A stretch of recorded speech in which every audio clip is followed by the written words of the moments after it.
Rheindahlen Military Cemetery is where people who have lived and served in the British Forces community have been laid to rest since 1956, a time when anyone who died overseas was usually buried overseas too. The roads were very different, the cars were very different. 60 was really going all out in a car. It was very difficult to get back to the UK.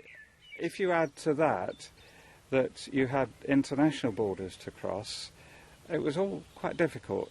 And that's why this sort of place was very necessary. It wasn't easy to transport somebody back for burial back in the UK. Among those who lie here are some of the 17 Royal Air Force bandsmen killed in a coach crash on the Bavarian Autobahn in 1985. There are reminders too of the Northern Ireland troubles.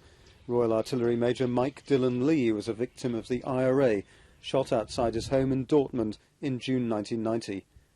But most people here died in unexceptional circumstances, and that makes it an unusual military cemetery.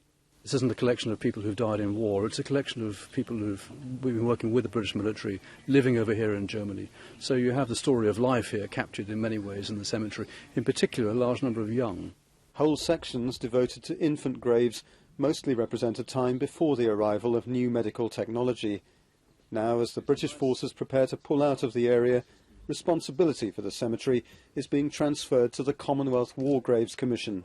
The Commission generally is focused on the commemoration of those who gave their lives in the Commonwealth in World War I and World War II, but on an increasing basis we find that given our expertise we are asked to look at sites that in some way might be associated with the British military around the world. This is one of those sites.